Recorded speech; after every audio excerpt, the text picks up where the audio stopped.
ምንድን ነው ኢንስፔክተር? ከዚህ ሰዓት ጀምሮ በቁጥጥር ስር ውለሃል። ምን ነገር አውርተን ድጋሚ እንዴት እንደዚህ ነገር ታደርጋለህ? አረ ዶክተር እኔ እንዴት እናደርጋለሁ? ቆይ እኔ ጋር ነበር አይደል? እንዴት ሊጠፋ ቻለ? ዳይመንድ ልታታለኝ አትሞክር። አደይ አደይ አደይ ነች መድኃኒቱን የሰጠችሁት? አዎ እሷ ናት ዶክተር። እማዬ ፍቅር ምን ሆነሻል? ረጋ ብትይስ። አሹ የት ሄዶ ነው? አሹ ከሮማን ጋር ረፍት ወጥተዋል። አንድ ላይ? አዎ። አሁን ይህ ስራ ሆኖ ነው ረፍት ያስፈለጋቸው? ተይ እንጂ ፍቅር፣ ሮማን እኮ ብዙ ስራ ነው የቻለችው። የራስ ቅቤ አይበላም። እኔ ገገማ ሌባ አይደለሁ። የት ነበር ዳይመንድ? ሳሊያት ኩኩ ነች የወሰደችው። እኔ ምንም የማውቀው ነገር የለም። የምርህን ነው? ምን አሷሽኝ ዶክተር? እሺ ይቅርታ። እንደ ንግስቶች ደግሼ ነው ማገባሽ። አቤት የዛን ቀን ነገር እንደ ራሳቸው አድርገው የሚያዩ ሁለት ሰዎች አሉ። ምናልባት አንቺ እማ ውስጥ ስለነበርሽ ማን አብሮሽ እንደነበረ ማን ከጎንሽ እንደነበረ ላታውቂ ትችያለሽ። በጣም ጥሩ ጓደኛና ምርጥ አፍቃሪ ሰጥቶሻል። አንቺ ታመሽ በነበረበት ጊዜ አንድ ቀን እንኳን ተተውሽ አያውቁም። ያለ እነሱ ማናለኝ ብለህ ነው ዶክተር? ምንድን ነው እማዬ? አደይ እና ዴቭ ሊጋቡ ነው። ምን? መቼ?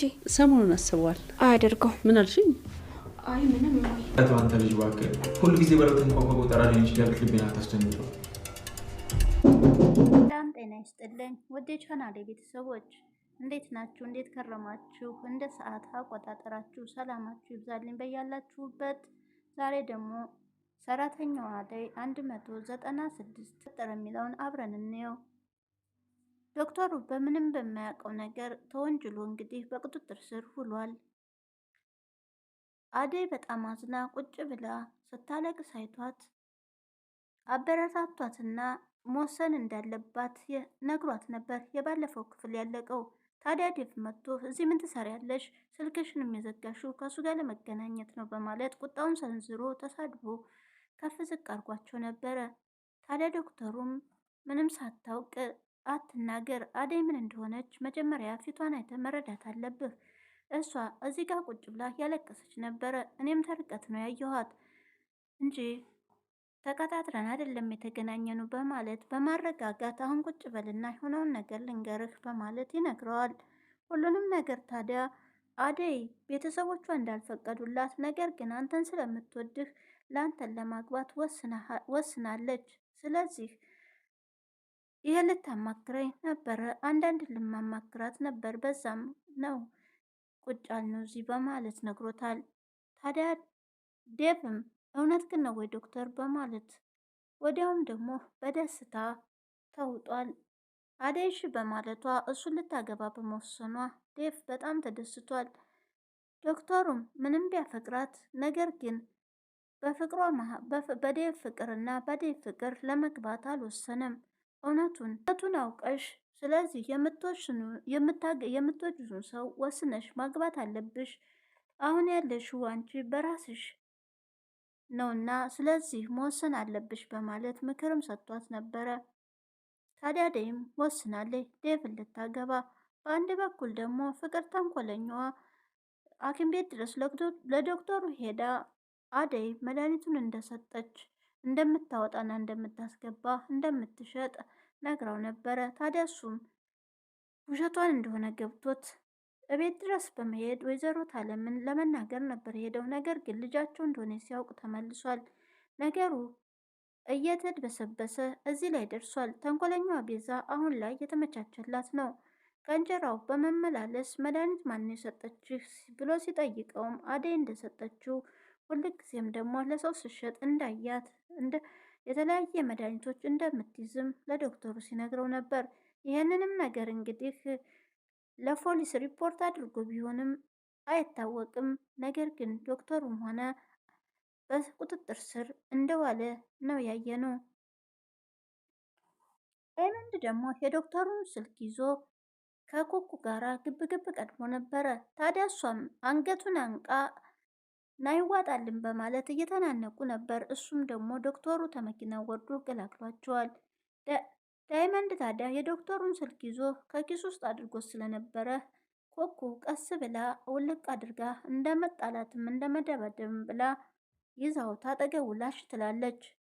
እቤትም ወደ ነቅምጥል ቤት ይዛ ሄዳ የሰው ስልክ ይዞ ሲንቀባረር ላጣደረግኩት በማለት ለቅምጥል ትነግራታለች። ቅምጥል ታዲያ በጣም ትናደዳለች። የቅምጥልም እናት እንዴት እንደዚህ ታረጊያለሽ? የሰው ስልክስ ለምንድን ነው የምትመጪው? በማለት ተናግረዋታል። ቅምጥልም ታዲያ አሁን ላይ ወስናለች። ነብቻችን እናውራ በማለት እንግዲህ እኔ የምወዳቸውን ሰው እንዲሁም የባሌ ጓደኞች የሆኑትን አንድም ሰው እንድታበሳጭብኝ አልፈልግም። ስለዚህ ራስሽን መቀየር አለብሽ በማለት በቁጣ ኃይል ተናግራታለች። የባቡሬ እናትም ቢሆን ነውር ነው፣ የሰው ስልክን እንዴት ይዘሽ ትመጫለሽ? በማለት ተቆጥተዋታል። ኮኩ ነገር ግን ወንዳ ወንድ ብጤና አሁን ላይ ገንዘብ የምትፈልግ ከኪስ የምታወልቅ ወንዳ ወንድ የሆነች ሴት ናት። ስለዚህ ማንንም ቢሆን አትምርም። ያውም እንግዲህ በአንድ በኩል ወደ ሆስፒታል አምርቶ ነበረ። ታዲያ ሽማግሌ መስቶ ተሸፋፍኖ ለብሶ እንደገና ደግሞ ሳሊያዘው መስሎ አስመስሎ ገብቶ ዶክተሩን እያታለለው ነበረ። እሱም ታዲያ መድኃኒቱን ያዘዝኩልትን ሰጠች ወይ ነርሷ ብሎ ሲጠይቀው አዎ ሰጥታኛለች በማለት ታዲያ ቀደም ብሎ ማነው መድኃኒት የሰጠው በውጭ ላይ ብሎም ሲጠይቀው ማን ነበረች? አሁን እኮ አግኝቻት ነበረ፣ አበባ ነው አደይ የምትባል በማለትም ጥቆማ ያደርጋል። ታዲያ መቼ ነው ያገኛት ሲለውም የልጅ ልጁን ከትምህርት ቤት ሲያመጣ አሁን ነው ያገኘኋት፣ እንደውም ስለጠየቀኝ ስሟንም አጥብቄ ጠይቂያት ነበር በማለት በውሸት ይነግረዋል። እውነት አደይ ናት የሰጠው እርግጠኛ ነው ወይ ብሎ ሲጠይቀውም እርግጠኛ እንደሆነ ይናገራል። ታዲያ እንደውም ብዙ ጊዜ ስትሸጥም አይቻታለሁ በማለት በሐሰት የሆነች ወንጅሎ ይነግረዋል። እኔ ይህንን አላምንም በማለት ዶክተሩን በመደናገጥ አደይማ ይህን ነገር አታደርግም፣ እርግጠኛ ነው ቶይ ምናልባት ተመሳሳይ ሰው ሰጥተውት ይሆናል በማለት ቢጠይቀውም እሱ ግን እሷ እንደሰጠችው ድርቅ ብሎ ይናገር። አሹና ሮሚም እንግዲህ ከወይዘሮ ታለም ፍቃድ ጠይቀው ወደ ውጭ ወጥተው ነበረ። የሆነ ቆንጆ ቦታ ወስጄ ጋብዝሻለሁ ስላላት ወይዘሮ ታለምን አስፈቅዳ ወጥታ ነበር ካሹ ጋር። ታዲያ መንገድ ላይም ሸንኮር ገዝቶ እየበሉ እንቺ ቤት ሲላት ሸንኮር ልታበላይ ነው ወይ ያወጣኸኝ ውጪ፣ በቃ እንመለስ በማለት ታኮርፋለች። ታዲያ ወደዛውም አስክሬን የሚሸጥበት ወይም ኬክ ቤት እንሽሽ ልሂድና ነይን ሲላት በቃ አሁንም አትሆ በማለት አኩርፋ ትቆጠዋለች። ወዲያውም ታዲያ አበበና ሄለን ይመጣሉ። ሄለንም በርቀት እነሱ መጥተው ስላልጠየቋት ከፍቷት ነበርና ወደኋላ ትቀራለች። አበበ መጥቶ ሰላም ሲላቸው ሄለን ምን ሆና ነው ሲሏት እናንተ ስለማትመጡ ከፍቷታል በማለት ይናገራል። ታዲያ ሮሚም ስራ እንደበዛባትና ቀኑ ሙሉ ቆማ እንደምትውል እየነገረቻት ነበረ። ቢያንስ አንድ ቀን እንኳን መጣ ብላችሁ እንዴት አታዩኝም? አይ ጓደኛ እናንተ ብሎ ጓደኛ በማለት ሄሉም ትከፍቷታል። ታዲያ ዛሬ እኔ ጋር ነው የምትውሉት በማለት አበበና ሄሉ ወደ ቤታቸው አሹንና ሮምን ይዘው ሄደዋል። አደይም እንግዲህ በጣም ተናዳ ወደ ጓደኛ ወደ ሊሊ ጋር ትሄዳለች። ባቡሬም ነበርና ከዴቭ ጋር ወራችሁ ወይ ብላ ስትጠይቃት ዴቭ ሊያምነኝ አልቻለም፣ ዛሬም ተጣልተናል ብላ ገብታ ቁጭ ብላ ነበረ። ወዲያውም ተከትሎ እንግዲህ ዴቭ መጥቷል። ታዲያ በጣም ይቅርታ አደይ በማለት ይቅርታም ይጠይቃታል። ሊሊና ባቡሬም እንግዲህ ወደ ሆስፒታል እንሄድ እናንተ ቤት ሆናችሁ ነገሩን ፍቱት በማለት ታዲያ መጨቃጨቅና መጣላት አይቻልም፣ አደይ እንዲከፋት አልፈልግም በማለት ሊሊም ነግራቸዋለች። ለዴቭ ትነግረዋለች። ቅምጥልና ጓደኛዋ እንግዲህ በመንገድ ላይ ሆነው ኮኩ ጋራ መልሽለት አትመልሽለት ስልኩን በማለት ይነጋገራሉ። ታዲያ ዳይመንድ በዚህ ባንቺ የተነሳ እንዴት ይወነጀላል? መልሽለት ስልኩን በማለት ቅምጥልም ትቆጣለች። ኪንጎ ደግሞ ቢሰማ ምን እንደሚል ታውቂያለሽ ስትል ይስማ እናንጠበጥበዋለን ስትላት ኪንጎ እኮ ባሌ ነው እንደዚህ መናገር አትችልም ስለ ባሌ በማለት በፊት እናንጠባጥበው አልነበረም ወይም በፊት ጠላትሽ ሆኖ ነው የምታንጠባጥቢው ስትላትም አሁን ነገሮቹ ተቀይረዋል። ስለዚህ እንኳን አይደለም ኪንጎን ዳይመንድን የሚነካ ነገር አልፈልግም በማለት በቁጣ እንድትመልስለት ትነግራታለች። ወዲያው ዳይመንድ መጥቶ እንግዲህ አንገቷን ይዞ እንቅ ያረጋታል። ሴት አይደለሽም ወይ እንዴት አትረጋጊም? በማለት በመናገር ስልኩንም ከጇ ይቀማታል። የምትከበሪ ከሆነ ተከበሪ፣ አለበለዚያ በእጀ ሰበብ ነው የምትሆነው። ይህች ወንዳ ወንድ ብሎ ሲሰድባትም እንግዲህ ድንጋይ አንስታ ልትደባደብ ነበረ። ቀመጥልም እንደምንም ብላ ትገላግላችኋለች። በመሀላቸው ትልቅ ጠፍ ተፈጥሯል። ዴቭም እንግዲህ አደይን ይቅርታ ጠይቋታል። የምትወደኝ ከሆነ አትጠራጠር። ስለዚህ ዶክተሩ ደግሞ ምንም አይነት ችግር የለበትም ከኔ ጋር ከአንተ ጋር እንደሆን እያገዘኝና እየረዳኝ ነው በማለት ስትነግረው፣ አዎ ዶክተሩ ጥሩ ሰው ነው፣ እኔ ምንም ባላስበው መንገድ ነው እኔ የተጠራጠርኩት በማለት በጣም ይቅርታ ብሎም ይጠይቃታል። እንግዲህ ዴቭ በጣም ከብዶኛል። ታዲያ ዴቭም ቢሆን የራሴን ስሜት አስቀድሜ አንቺን መጠራጠር አይገባኝም ነበር፣ በጣም ይቅርታ ስላስከፋዎች በማለት ይቅርታም ይጠይቃታል።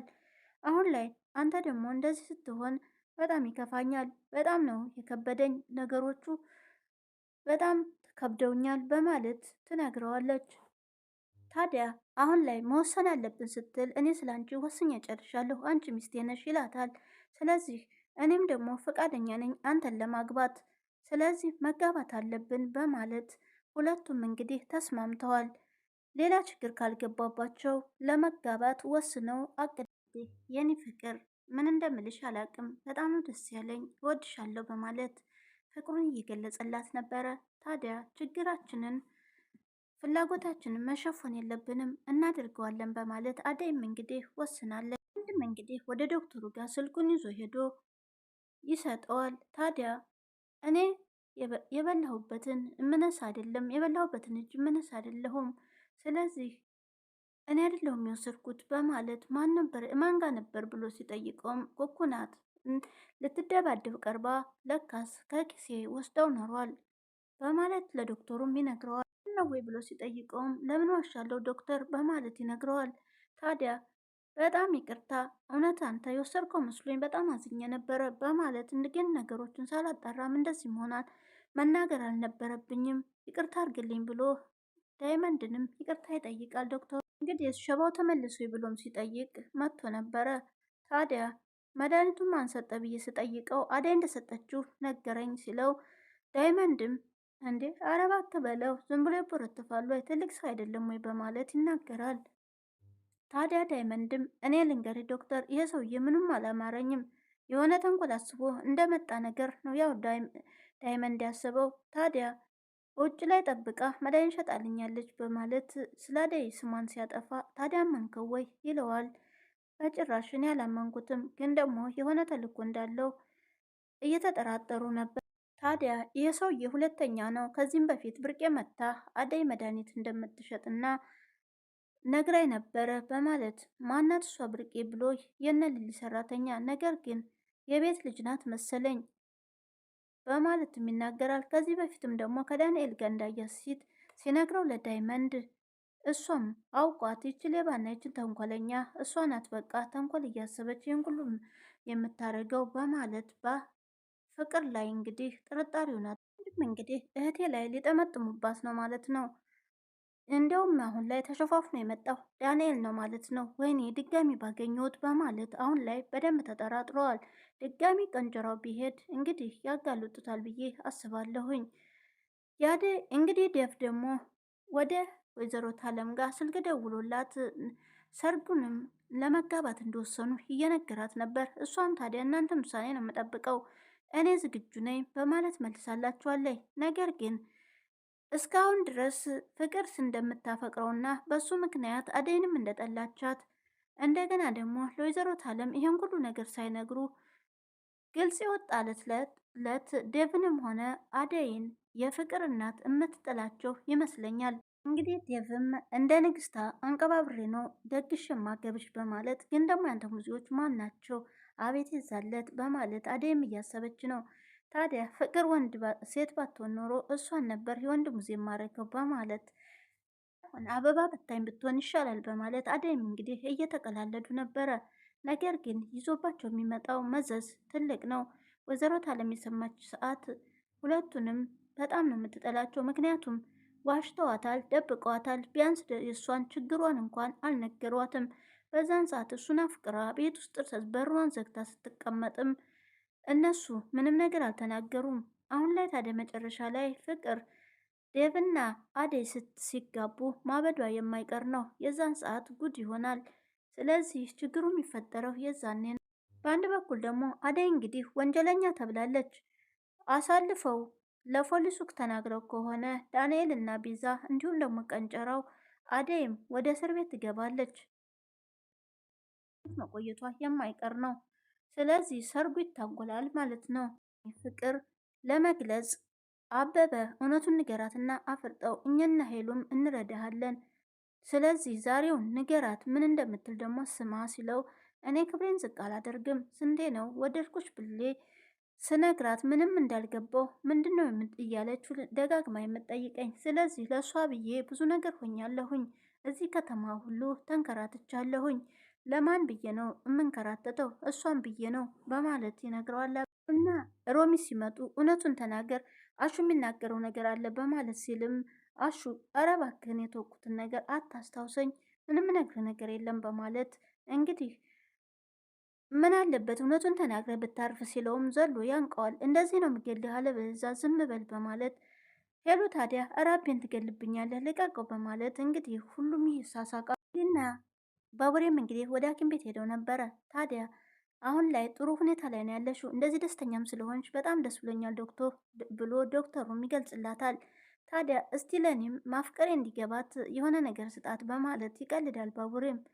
ታዲያ ዶክተሩም እንግዲህ አንቺ ኮማ ውስጥ ሆነሽ ሁሌም ያልተለዩሽ ሲፈልጋቸው ደግሞ እኔንም የሚያንቁኝ በሆነ ነገር መጥተው በንዴታቸውን የሚረባረቡብልሽ ከጎንሽ ያልተውሽ ሁለት ናቸው።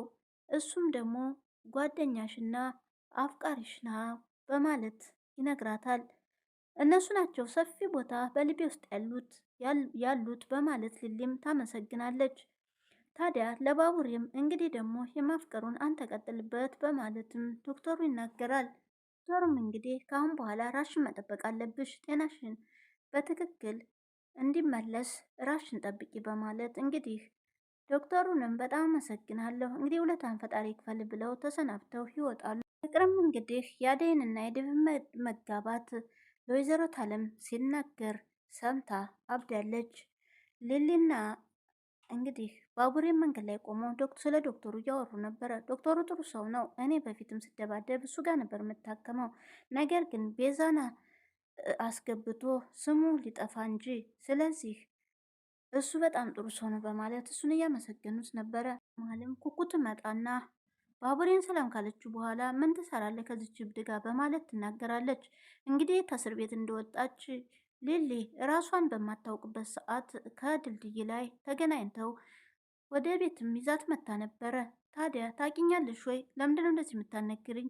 እኔን እብድ ትላታለች። እንግዲህ ዘመድህ ናት ወይ ብላ ስትጠይቀው ሊሊም ባሌ ነው ብላ ትናገራለች። ባቡሬም ድንገት ደንግጦ ነበረ። ምን ብሎ እንዴ እውነት ነው እንዴ በማለት ስትጠይቀው አዎ ሚስቴ ናት፣ ምን ይወጣላታል ልዕልት የመሰለች ሚስቴ በማለት ይነግራት። ዶክተሩን እንግዲህ በመጨረሻም በቁጥጥር ስር ፖሊስ አውሎታል። ዳንኤልም ሰው እያሳደደው ነበረ። ፖሊስ ይሁን ወይም እነ ዳይመንድ ይሁኑ የሚታወቀው ነገር የለም። ነገር ግን አምልጧቸው ሸውዷቸዋል። ዶክተሩም በመጨረሻ እንግዲህ ስልክ እያወራ ነበረ። መጥቶ በቁጥጥር ስር ውለሃል ካሁን ሰዓት በኋላ በማለት የነገረው ፖሊሱ። ቀጣይ ምን ይፈጠር ይሆን? አደይንስ ይወነጅሏት ይሆን? ሰርጋቸው ሰዓት ወደ እስር ቤት ሊያስገቧት ይቻላሉ። ስለዚህ ቀጣዩን አብረን እናያለን። የዛሬው በዚህ አብቅቷል። ላይክ፣ ሰብስክራይብ እንድንሸር በማድረግ አበረታቱኝ። በያላችሁበት ሰላም ሁኑልኝ። ወዳችኋለሁ። ባይ ባይ።